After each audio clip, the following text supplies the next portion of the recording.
బ్రహ్మచారి యొక్క ధర్మాలు ముఖ్యమైనవి ఏంటంటే ఆచార్య సేవ, అనగా గురువు సేవ చేయడమే వీడికి డ్యూటీ. అర్థమైందా? గురువుగారు ఏం చెప్తే అది చేయాలి.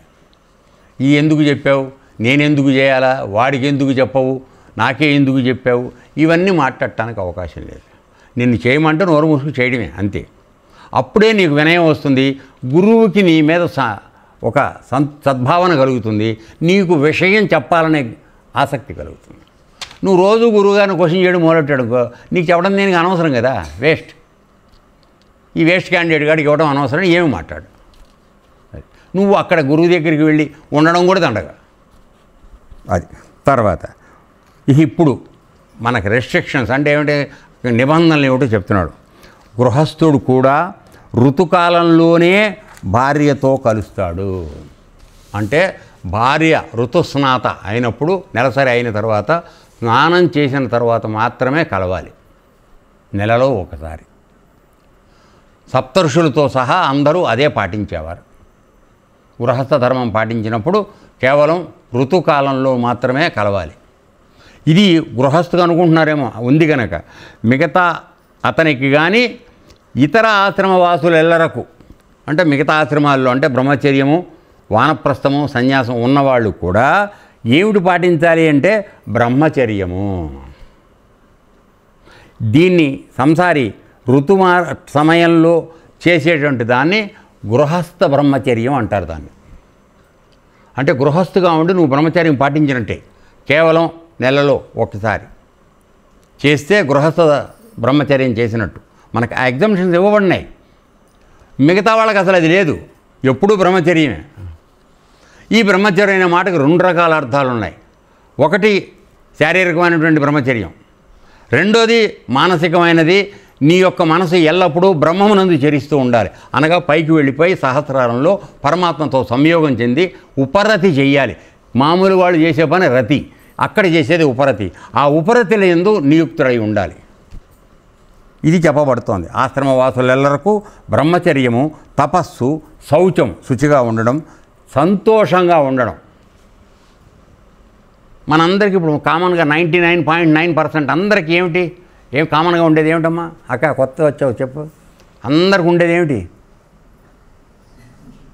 ఏమ్మా, ఏమన్నా చెప్పిందా?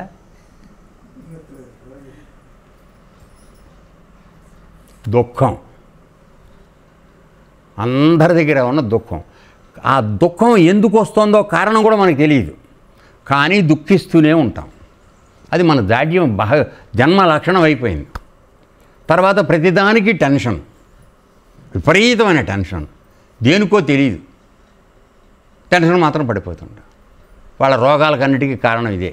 అందుకని వాడు ఏం చెప్తున్నాడు, సంతోషంగా ఉండు, సంతృప్తిగా ఉండు.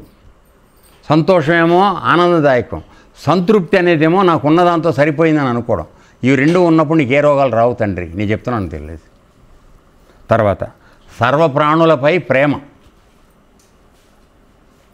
అంటే అన్ని ప్రాణులపైన, తోటి మానవులు అంటలే ఇక్కడ, సర్వప్రాణులపైన ప్రేమ. మరి మనం ప్రేమ ఉన్నప్పుడు మేకలు నిన్ను కోళ్ళని ఎట కోసేస్తామండి? ప్రేమ లేదనే కదా మనకు అర్థం. ఏమి పెద్దక్క,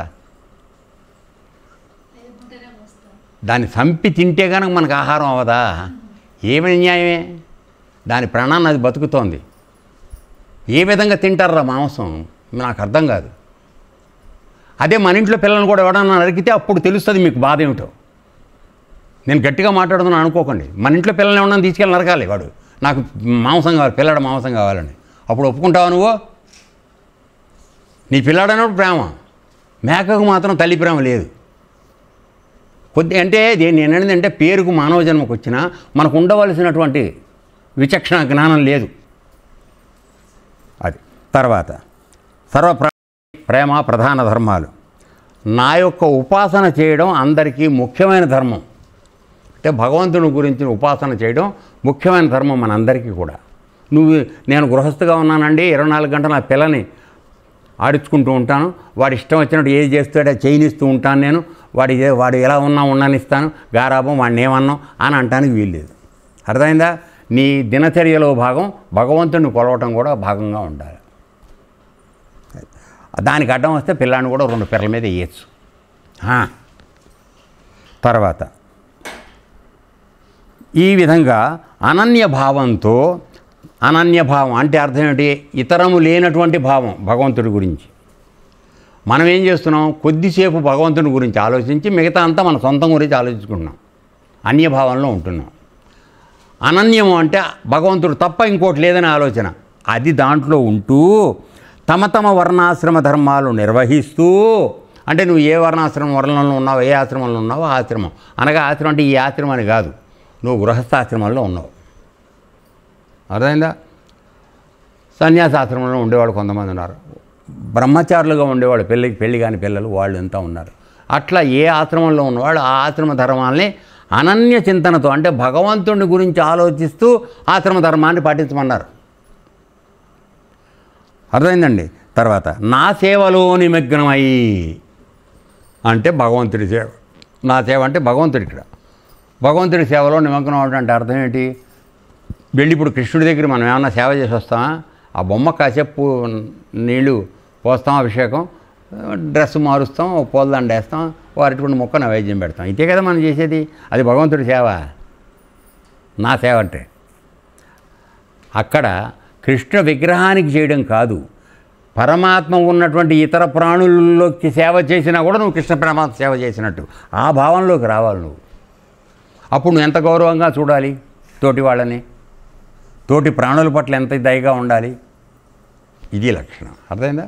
తర్వాత నా సేవలో నిమగ్నులై సమస్త ప్రాణులలో నా భావనను, అంటే మన ఎదురుకుండా మనం నరుకుదామని పెట్టుకున్నటువంటి మేకలో కూడా పరమాత్మ ఉన్నాడనే స్పృహ కలిగి ఉండమంటున్నాడు. అర్థమైందా?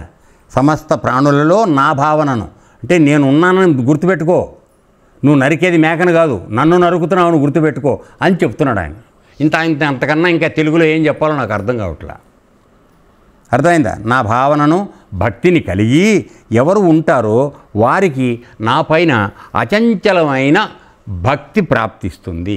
ఇన్ని లక్షణాలతో కనుక నీ ఉంటే అప్పుడు భగవంతుడి మీద మనకు అచంచలమైన భక్తి ఏర్పడుతుంది.